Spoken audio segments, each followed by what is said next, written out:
GST బోనాంజా రానే వచ్చింది. ఇకపై 5%, 18% రెండే స్లాబులు. మిడిల్ క్లాస్ కు రిలీఫ్, ఫెస్టివల్ సీజన్ ధమాకా, లోకల్ మార్కెట్స్ కు బూస్టప్, అమెరికన్ టారిఫ్స్ కు చెక్. ఇవే టార్గెట్ గా సరికొత్తగా జీఎస్టీ మన ముందుకు వచ్చేసింది. సెప్టెంబర్ 22 విడుదల, దసరా నవరాత్రి ఉత్సవాలు, అలాగే దీపావళి ఫెస్టివ్ సీజన్ ఉంది. ఇక పండగే పండగ. జీఎస్టీ సంస్కరణలతో మొత్తం మారిపోతుందా?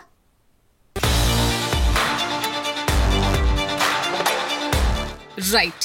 భారత్లో జీఎస్టీ సంస్కరణలతో ఫెస్టివల్ సీజన్ బూస్టప్ కాబోతోందా అంటే అవునన్న సమాధానమే వస్తోంది. ఎక్కువగా మిడిల్ క్లాస్ కు రిలీఫ్ ఇచ్చేలా జీఎస్టీ కౌన్సిల్ నిర్ణయాలు తీసుకుంది. ఇంకొద్ది రోజుల్లో మన దేశంలో బిగ్గెస్ట్ ఫెస్టివల్ సీజన్ మొదలవుతుంది. దసరా నవరాత్రి ఉత్సవాలు, అలాగే దీపావళి పండుగలు ఉన్నాయి. ఈ టైంలో రీటైల్, ఆటోమొబైల్, ఎలక్ట్రానిక్స్, బట్టలు, ఆభరణాలు, స్వీట్స్, గృహోపకరణాలు, గిఫ్ట్ ఐటమ్స్ వంటి రంగాల్లో భారీ కొనుగోళ్లు జరుగుతాయి.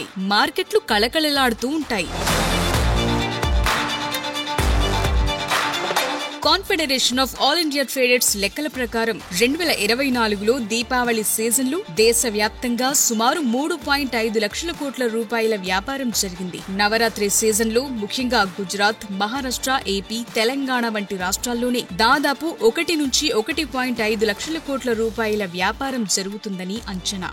2025లో ఈ నంబర్ దేశవ్యాప్తంగా మరింత పెరిగే అవకాశం ఉంది. ఎందుకంటే జీఎస్టీ తగ్గించేశారు. ఈ పండుగల టైంలో ఆభరణాలు 30 నుంచి 40% వ్యాపారం, ఎలక్ట్రానిక్స్ 20 నుంచి 25%, ఆటోమొబైల్స్ 15 నుంచి 20%, దుస్తులు 20%, స్వీట్స్, గిఫ్ట్స్ లాంటివి బాగా అమ్ముడవుతాయి. ఈ కామర్స్ ప్లాట్ఫామ్లు దీపావళి సేల్స్ లో దాదాపు 50,000 కోట్ల రూపాయల బిజినెస్ చేస్తాయి. సో ఈసారి జీఎస్టీ ధమాకాతో పండగ బిజినెస్ 4 లక్షల కోట్ల రూపాయలు దాటేస్తుందన్న లెక్కలున్నాయి. అదే జరిగితే మన ఎకానమీకి కొత్త బూస్టప్ వచ్చే ఛాన్స్ ఉంది. జీఎస్టీ స్లాబ్లు ఇదివరకు 5%, 12%, 18%, 28%గా ఉండేవి. ఇప్పుడు వాటిని 2కు కుదించారు. అంటే 5%, 18% మాత్రమే ఉంచారు. మిడిల్ క్లాస్ ప్రజలు రోజువారీ వాడే చాలా వస్తువులపై 0 జీఎస్టీ తీసుకొచ్చారు. 12%, 28% స్లాబ్లను తొలగించడం వల్ల చాలా వస్తువులు 5% లేదా 18% స్లాబ్లోకి వచ్చేశాయి. ఒక్కసారి ఆ లిస్ట్ ఏంటో చూద్దాం. స్టేషనరీ వస్తువులు, హెల్త్, లైఫ్ ఇన్సూరెన్స్ లపై 0, కిరాణా సామాన్, బైక్స్ 1200cc లోపు కార్లపై జీఎస్టీలు తగ్గించారు. వెన్న, నెయ్యి, డ్రై ఫ్రూట్స్, మిల్క్, సాస్లు, మాంసం, sweets, jam, fruit jellies, coconut water, namkeen, water bottles, ice cream, biscuits, corn flakes, cereals వంటి వాటిపై ప్రస్తుతం 18% జీఎస్టీ ఉండగా ఇకపై 5% రేట్ వర్తిస్తుంది. టీవీలు, ఏసీలు, డిష్ వాషర్లు, వాషింగ్ మిషన్లు 28% నుంచి 18% తగ్గాయి. This reform is not just on rationalizing rates. It's also on structural reforms. It's also on ease of living, so that businesses can do their business of working together with the GST with a great ease. So we have corrected inverted duty structure problems.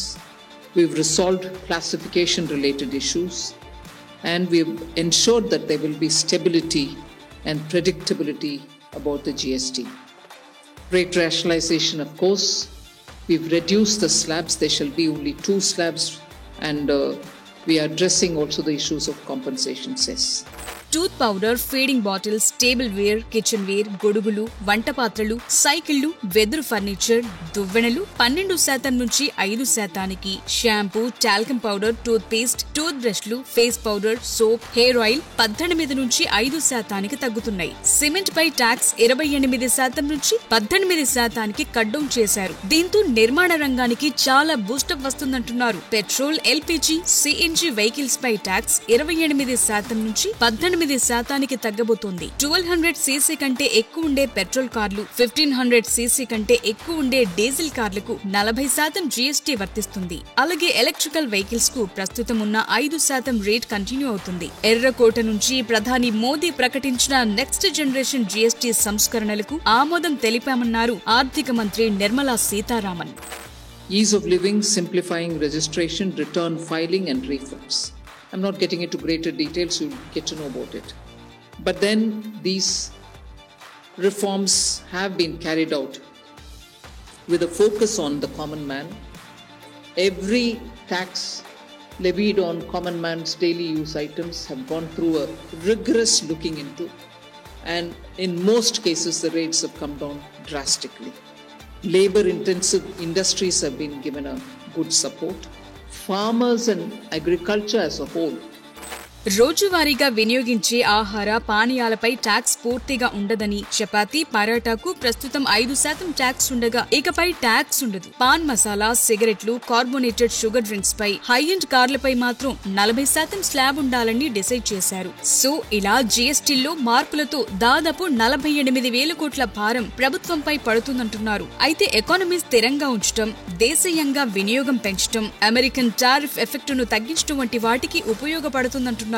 GST సంస్కరణలతో ప్రజల జీవితాలు మెరుగుపడతాయని, చిన్న వ్యాపారులు ఈజీగా business చేసుకోవచ్చని, దేశ ఆర్థిక వ్యవస్థను బలోపేతం చేయడంతో పాటు ప్రజలపై భారం తగ్గించేందుకు జీఎస్టీలు సంస్కరణలు చేశామన్నారు ప్రధాని మోదీ. జీఎస్టీ కౌన్సిల్ ప్రారంభించాక పన్ను విధానంలో ఇదే అతిపెద్ద సవరణ. రైట్, జీఎస్టీ తగ్గించారు. మరి మనకేంటి? మన జేబులో ఎంత మిగులుతుంది? కారు కొంటే ఇది వరకు రేటుకు ఇప్పటి రేటుకు ఎంత తేడా వస్తుంది? మిడిల్ క్లాస్ ఇంటి బడ్జెట్ పై తగ్గిన జీఎస్టీ ఎలాంటి ఎఫెక్ట్ చూపుతుంది? జనానికి మిగిలిన డబ్బును మళ్లీ మార్కెట్లో పెడతారని ప్రభుత్వం నమ్మి ఈ జీఎస్టీ సంస్కరణలు తీసుకొచ్చిందా? జీఎస్టీ తగ్గింది, 2 స్లాబ్లకు కుదించారు. కొన్ని ప్రొడక్ట్స్ పై జీఎస్టీ మొత్తానికే ఎత్తేశారు. మరి ఈ మార్పులతో మన పర్సులో ఎంతవరకు మిగులుతుంది? ఎలా మిగులుతుందో 1 by 1 చూద్దాం. ఫస్ట్ ఇంటి బడ్జెట్ లెక్కలు వేద్దాం. ముఖ్యంగా నెలవారీ కిరాణా సామాన్ అందరికీ అవసరమే. రోజువారీ వాడే హెయిర్ ఆయిల్ దగ్గర నుంచి బిస్కెట్ల దాకా 5% జీఎస్టీ స్లాబ్లోకి రావడంతో చాలా వరకు ఖర్చులు తగ్గినట్లే. ఫర్ ఎగ్జాంపుల్, 4 నుండి కుటుంబానికి నెలకు 5,000 రూపాయలయ్యే కిరాణా బిల్ ఇప్పుడు కొనే వస్తువుల ఆధారంగా ఇంచుమించు 500 నుంచి 800 రూపాయల వరకు తగ్గుతుంది. ఇందులో స్టేషనరీ ఖర్చులు కూడా వేసుకుంటే వాటిపై జీఎస్టీ 0 చేశారు. ఫైనల్ గా ఇంకింత బడ్జెట్ తగ్గుతుంది. సో ఇంటి బడ్జెట్ ఎంతో కొంత తగ్గినట్లే కదా. నెక్స్ట్, లైఫ్ హెల్త్ ఇన్సూరెన్స్ ల సంగతి చూద్దాం. ఇందులో జీఎస్టీ 18% నుండి 0కి తగ్గించారు. అంటే కంప్లీట్ రిలీఫ్ అన్నమాట.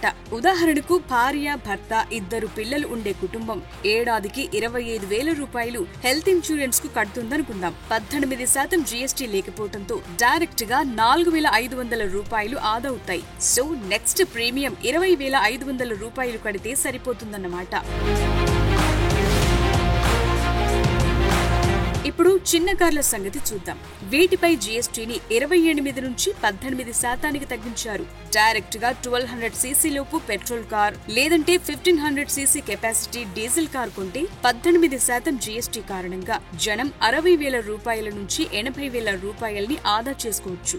సపోజ్ ఒక కార్ 7.5 లక్షల ఎక్స్ షోరూమ్ ప్రైస్ ఉందనుకుందాం. 28% జీఎస్టీ అయితే 2.10 లక్షలు కట్టాల్సి వస్తుంది. అదే ఇప్పుడు 18% జీఎస్టీతో కట్టాల్సింది 1,35,000 మాత్రమే. అంటే స్ట్రేట్ అవే మనకు 75,000 రూపాయలు తగ్గిపోతుంది. చిన్న కుటుంబం, చిన్న కార్ కొనే వారికి బిగ్ రిలీఫే కదా. ఈ దసరా, దీపావళికి కార్లు కొనే వారికి ఇంతకంటే ఏం కావాలి? ఈ 75,000 రూపాయలను రకరకాల పొదుపు మార్గాల్లోకి మళ్లించుకోవచ్చు. ఎఫ్డి వేసుకోవచ్చు. హెల్త్ టర్మ్ ఇన్సూరెన్స్ లేకపోతే తీసుకోవచ్చు.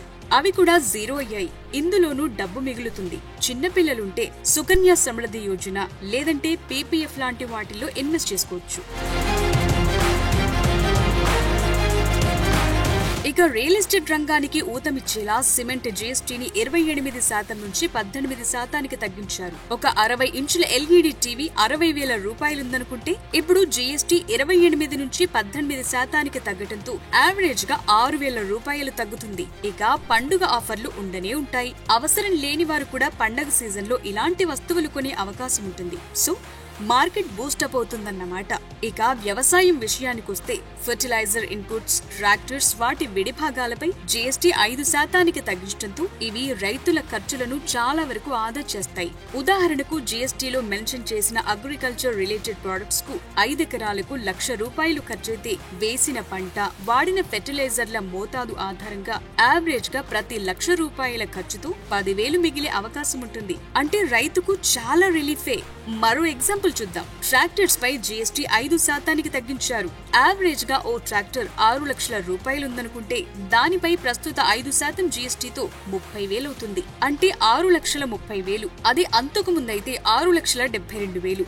సో ఇప్పుడు తగ్గిన జీఎస్టీతో యావరేజ్ గా 42,000 రూపాయలు రైతులకు ఆదా అయినట్లే. రైతుల ఖర్చులు తగ్గి లాభాలు పెరిగితే రూరల్ ఎకానమీ పెరుగుతుందన్న లెక్కల్ని కేంద్ర ప్రభుత్వం వేసుకుంది. చిన్న కార్లు, బైక్లు, టీవీలు, ఏసీలు, రియల్ ఎస్టేట్ కి బూస్టప్ గా సిమెంట్ రేట్ తగ్గటం అన్ని సెప్టెంబర్ 22 నుంచి చౌకగా మారుతాయి. పండుగ సీజన్ లో బడ్జెట్ షాపింగ్ కి ఇదే సరైన టైం. ఆఫర్స్ ఇస్తాయా, లేదంటే ఎలాగూ కస్టమర్లకు బెనిఫిట్ జరుగుతుంది కదా అని చెప్పి ఇండైరెక్ట్ గా బాధిస్తాయా అన్నది చూడాలి. సో ఈ జీఎస్టీ 2.0 ద్వారా మిడిల్ క్లాస్ పీపుల్ కి కేంద్ర ప్రభుత్వం క్లియర్ కట్ మెసేజ్ ఇచ్చింది. వారి ఇంటి బడ్జెట్ ను ఆదా చేస్తుంది. అదే సమయంలో లగ్జరీ లైఫ్ కోరుకునేవారు అనారోగ్యం కలిగించే ప్రొడక్ట్స్ వాడుదామంటే మాత్రం భారీగా జేబులో నుంచి ఖర్చు చేయాల్సిందే. ఇది బ్యాలెన్స్ షీట్ మాత్రమే కాదు, మీ నెలవారీ ఇంటి బడ్జెట్ లెక్కలు. మీ పర్స్ లో యావరేజ్ గా ఎంత మిగులుతుందో లెక్కేసుకోండి. 150 చదరపు గజాల్లో గ్రౌండ్ ఫ్లోర్ ఇల్లు కట్టాలంటే పునాది, పిల్లర్లు, బీమ్లు, స్లాబ్, ప్లాస్టరింగ్, ఫ్లోరింగ్ ఇలా అన్నిటికీ యావరేజ్ గా 600 సిమెంట్ బస్తాలు అవసరం అనుకోండి. ఈ సిమెంట్ బస్తాలపై తగ్గిన 18% జీఎస్టీతో 600 బస్తాలకు యావరేజ్ గా 20,000 రూపాయలకు పైనే తగ్గుతుంది. ఇది ఇంటి నిర్మాణ బడ్జెట్ ను ఎంతో కొంత తగ్గించినట్లే కదా.